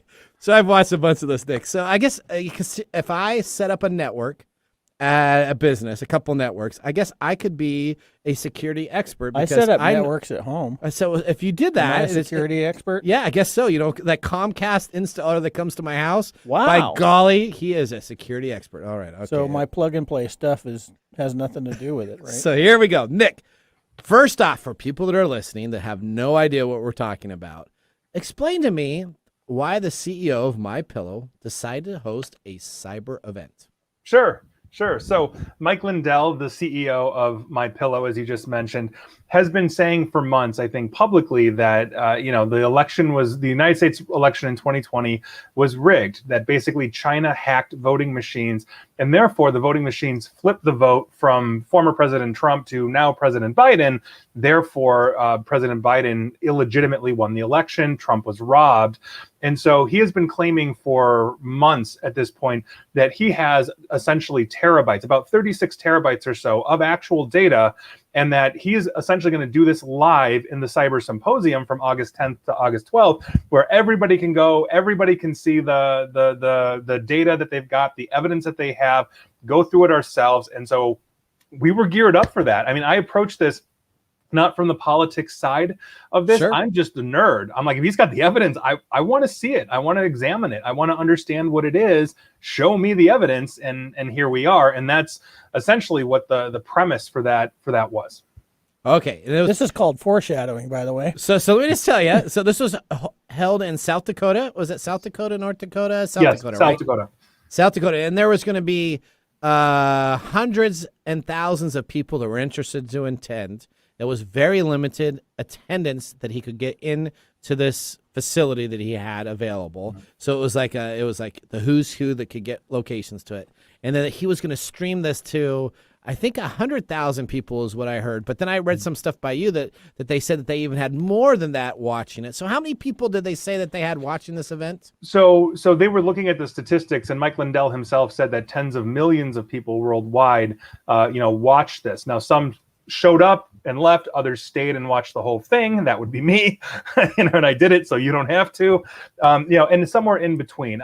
Basically somebody responded to me on Twitter saying that there's a streaming service called Rumble that had something like 3 or 4 million different views, but I have no confirmation on that because I don't have a Rumble account. So they're claiming that millions of people at least tuned in for a little bit to this, and a good chunk stuck around. All right. So how many people were actually there on site? Did you have a chance to see any pictures of the people? So there were some shots of the entire, basically like a back shot of the audience and all of that. It did not seem big. It seemed like there's about 25 tables is what I saw, round tables. It wasn't big, maybe 100, 200 people at most, but I could be completely wrong, what I visually see tells me it was probably around 100 people or so. And go ahead. Yeah, what was that? Sorry. No, I was going to say, interestingly enough, he actually invited independent cybersecurity people. So Robert Graham, for example, was there, live tweeting. He was not on Mike Lindell's payroll. He was an independent person. I had personally reached out multiple times to basically say I would independently and honestly review the evidence, just to make sure that his people are right. And crickets, I never heard back. That's surprising. All right, so tell me, how many experts were on the cybersecurity event panel to actually speak? Now, I did see some videos which are very unique, and I watched some people talking about some stuff. I did watch some guy that was on there being asked a question by a lady that essentially answered his phone during the live question and walked off stage.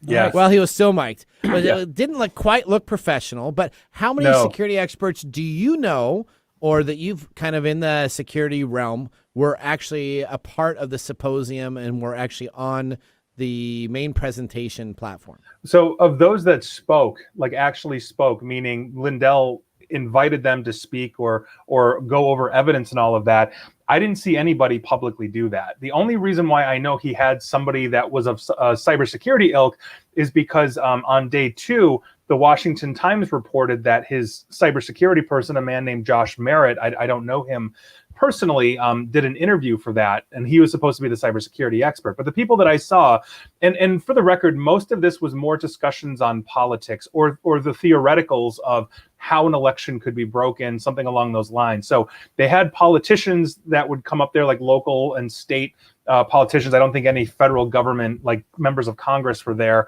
at least not that got up on stage. It was all state and local.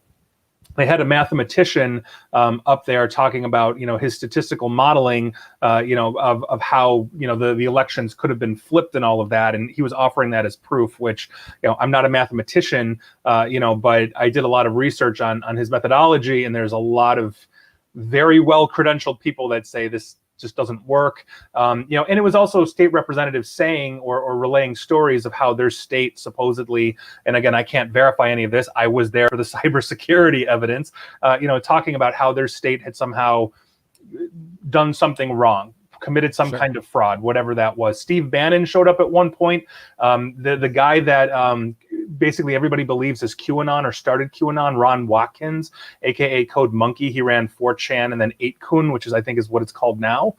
He was there to actually go through live evidence. So it was a rather interesting take. There was an algorithm expert there that was actually a pretty interesting conversation, or rather pretty interesting talk. But beyond that, most of it was not really cybersecurity oriented. It's unlike any cybersecurity event I've been to, and I've been to and spoken at, hundreds of these things. So this was 72 hours? 72 hours. Well, no, it wasn't. And that was what, so 3 days. So Mike said that he was going to be there 72 hours because during, I think it was day 1 or day 2, help me out. Day one, essentially some people wanted to take a break for lunch, all right? Because they were kind of getting hungry and maybe a little bored, and they wanted to stretch their legs. And essentially, I believe Mike Lindell said that he was not going to get up and talk about it because this was very serious, not time for lunch, and that he was going to continue this for 72 hours if he had to, and he'd be on stage to make sure that this information got covered. Now, during the event, he was on stage, and I believe he may have disappeared. Do you know anything about that, Nick? Yes. I watched all this. Like I said, I watched this so you didn't have to. That was fantastic. When you were doing it, I did tune in for a couple minutes of it, and then once I saw you tweeting all these questions and everything, I said, "Oh, this is exactly what I would be doing." So I'm not going to waste my time. Thank you very much, Nick. So you're welcome. So explain to me what happened to our CEO of MyPillow. What happened? Yeah. So to be fair, this was not I was actually worried about it. It was not a 72-hour telethon at all. They basically started at 9 a.m. They closed around 9 p.m. every day. So it was about 12 hours a day, 36 hours, in total. But yeah, so Mike Lindell basically learned live at the symposium and walked off and then walked back on to talk about it, about how he had just read in the news that day that the judge okayed the moving forward of Dominion's like $1.3 billion lawsuit or whatever. It's like over $1 billion lawsuit against Mike Lindell and his entities. So he learned that live, and obviously he left the stage. He left the stage a little bit. I would leave the stage if somebody was suing me for $1 billion. I'd be like, guys, I got to be back. I'm going to need a drink, and I got to call my lawyer. That's right. So now Dominion that is suing Canadian him. Mist. So don't get Canadian Mist. That's right. So Dominion is essentially the company that puts out the voting machines, correct? Yes. So, and part of the evidence that they said that they had there were actual what they were saying were forensic images of Dominion voting servers. So Okay, Dominion is suing them for defamation. That's correct. So was there actual evidence? Let's ask. That's the question I have. That's So give us the rundown here. Now, there's a big difference between evidence of a crime and the possibility of doing a crime. So we're asking you the question here. Was there evidence that it looks like a crime happened during our electoral presidential voting? If Mike Lindell had the evidence that he claimed he had and claimed also he was going to give it to the Cyber Symposium, we didn't see it. So he talked about all these packet captures that they have, and I did a video on that. I won't get into the details of what a packet 20 minutes, good wire. Essentially, if you go in any of Nick's stuff, he's got Wireshark on everything. So that's what you'll learn from the video. So So they claim they had packet captures. They didn't show us the packet captures, but they gave us a demonstration on how to use Wireshark and get a packet capture. And so I put out on Twitter, here's mine, because a demonstration does not equal a crime. Yeah. I can teach you how to rob a bank, but that doesn't mean the bank was robbed. And so there was a lot of that. On day 2, they had these supposed forensic images, but they broke the chain of custody on everything. If you are going into court, and this is how I approached it, can I take this evidence into court and be an expert witness to say that, yes, the election was hit based on this evidence? They couldn't tell me the chain of custody. And so when they had these quote unquote Dominion images, the very first thing out of Ron Watkins' mouth, he was the one that was going to dissect it live, is he said, these are allegedly this. I was told that. So we don't have a chain of custody. For all we know, some foreign government put this out there for everybody to find because apparently it was found publicly. We can't validate that what we are looking at is actually legitimate, and therefore it can't hold up in court. And so by that standard, there was nothing at all that I saw at the Cyber Symposium that I would be confident walking into court on behalf of Mike Lindell or MyPillow or anybody else and say, yes, I as an expert will agree that this evidence shows what Mike is claiming. Perfect. Nick, thank you so much for joining us and spending those 3 days that you will never get back and watching people say that they have something, they didn't have something. But I will say this. Of everything that the MyPillow guy does, that little portable MyPillow for the travel event works pretty good when I'm traveling. Well, he's good at pillows. I tell you that. I'll tell you, he can make a good pillow for traveling.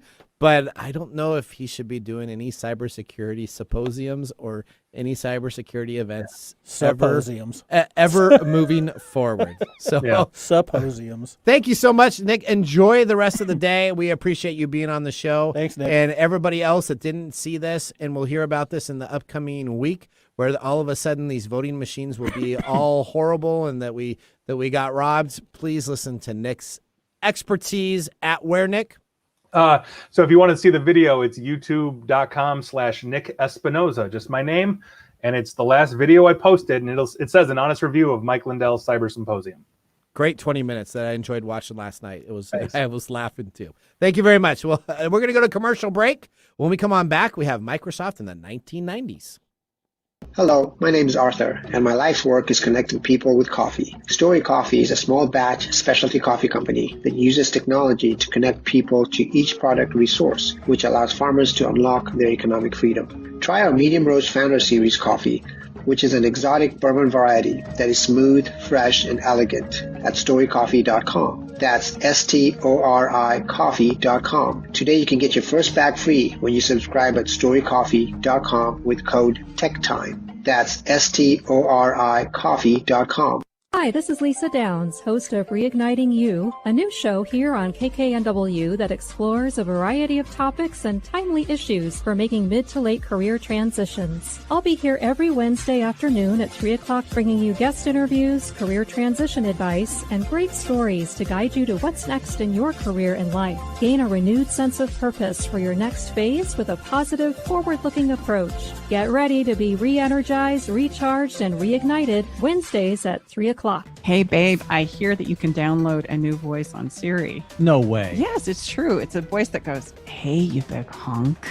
What do you want to do and where do you want to go? Stop it. Oh, God.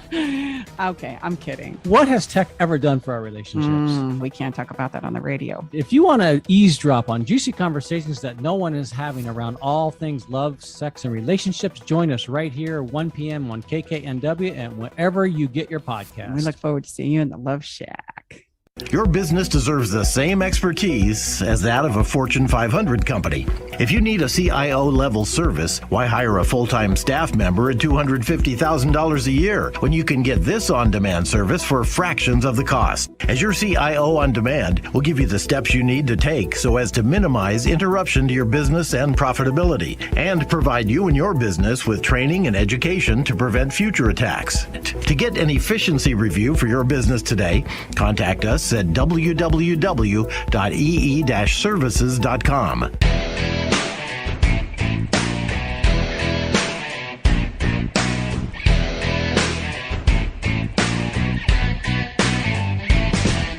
Welcome back to TechTime Radio. I'm your host, Nathan Munn. We got Mike Roday here, and we are going to get into part 2 of our Microsoft in the 1990s.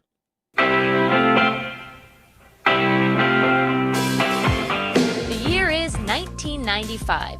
The World Wide Web explodes in popularity and content, and Amazon.com makes its debut, and the UPN and WB networks go on the air. But there are also major developments in the world of computing. But most importantly, August 24th, 1995 turns out to be the biggest day of the year for Microsoft, when Microsoft Windows 95 and Office 95 are made available worldwide. The launch is celebrated in a variety of colorful ways. In Sydney, a giant balloon floats in the harbor while dancers perform in the streets. In New York, the Empire State Building is bathed in the colors of the Windows 95 logo. Ladies and gentlemen, welcome to the launch of Windows 95. Jay Leno. Hey! Actually, I'm here to tell you about this Windows 95 thing. Let me give you an idea. Give me an idea how powerful Windows 95 is. It is able to keep track of all of OJ's alibis at once. Pretty amazing stuff. The sleeping limo driver, the golf game, it's all in there. It's all in there. And before the year ends, Microsoft releases the final version of Internet Explorer 2 for Windows 95 on November 27. The 1995 fiscal year-end sales total was more than $5 billion, while the employee headcount reached a towering 17,801 people.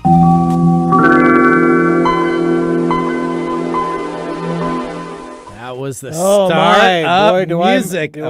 Windows 95, remember that? Yeah, I remember that. That's what happened every single time. It seems like, that's the problem with getting old. It seems like yesterday, doesn't it? Yeah, it doesn't seem like it was that long ago, but that was quite a few years 95, 2005, 2015. Yeah, that's like 25 years. 25 years. Yeah, that's a little while ago. Yeah. Okay, all right. So you were, I was there. You were working there in 1995. I was. As a matter of fact, in 1995, I was still working for a company called Intex, and I was a support technician there. That's correct. When did you start at Microsoft? So later in that year, so here we go. 1995 starts, right? So we have some great things. So we have the micro news. So I talked a little bit about this. Look at this is what you would receive in your inner office mailbox. It essentially had a picture. Now this is one I'm very proud about. I actually got in February. You're in a picture. I'm in a picture. I'm playing basketball. See your face. Out of sight, but not out of touch.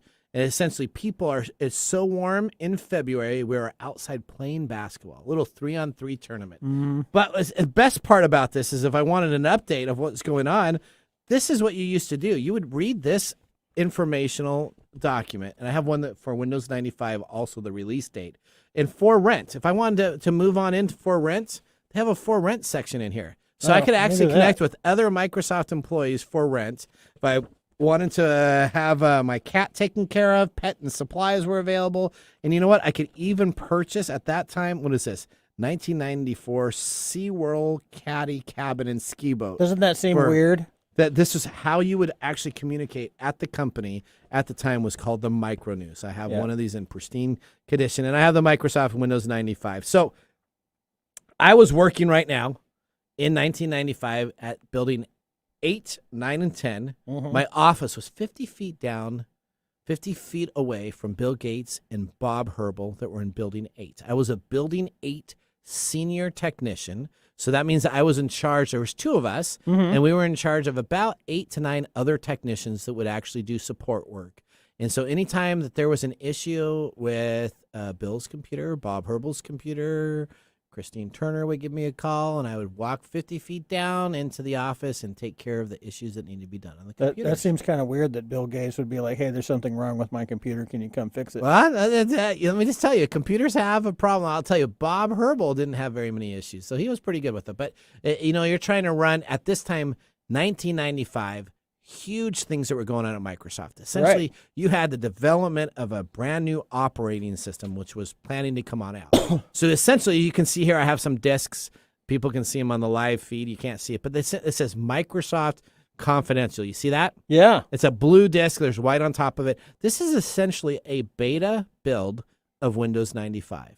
You could go into buildings that had Windows 95 beta kits, and they had garbage cans full of disks, and you would be able to pick one out of the latest build of Windows 95, so you could take it back to your PC, load it up, and see how it would work, so that when Windows 95 officially went gold, is what they have, and I have a Windows 95 gold CD, but when it went gold, you would already know how the operating system worked, so you'd be ahead of it at the Is that when you get the authenticated license things that used to come with that? Remember that? The little type in your numbers and everything like that. Yeah. So there was a generic number that you could type in that was universal for all the CDs. Yeah, I didn't know that. And so, yes. And so it was actually posted on the Microsoft internal web. And so you could just type in that key. It was 999999999. Oh. So you just hold 9 all the way down. And it's like 1, 2, 3, 4. So it was. And then you would be able to register that operating system and have it work on your computer itself. Nice. And Windows 95 came out in August of 95. So It did. So that was a party. Let me just tell you, Microsoft throws some big parties.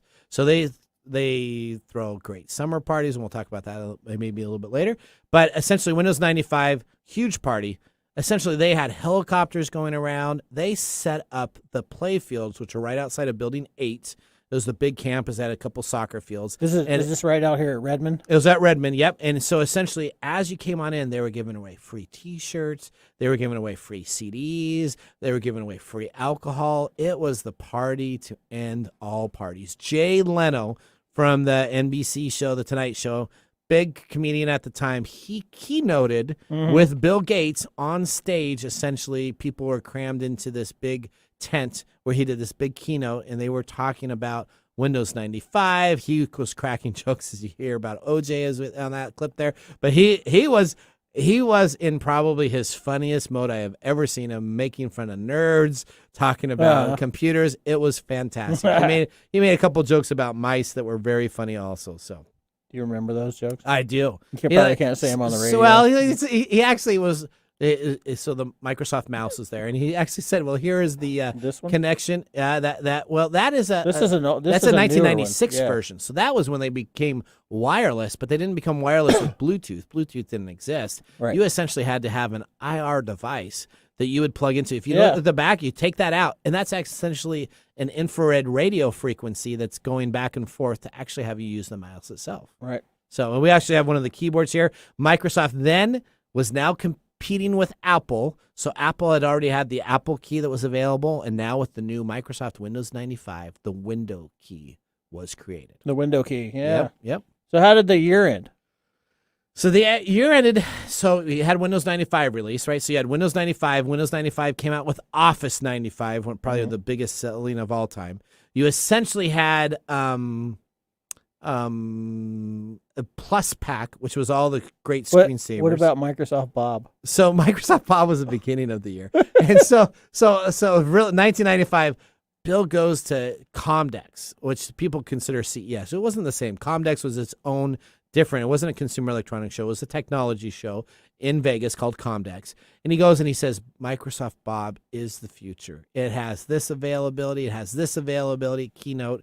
3 months later, Windows 95 comes on out. Windows Bob is nowhere. It's gone. What happened? What happened to Bob? Windows Bob. Well, supposedly it was just so advanced that we weren't able to quite handle it at the time. You mean? And we all went back to Windows 95. There was too much processing that was involved. It was so dumb. It has these screenshots. It was absolutely. Oh, there's the music. All right, so go to 1996 then, real quick. 1996. What do we have here? We have eBay opens up shop. AOL.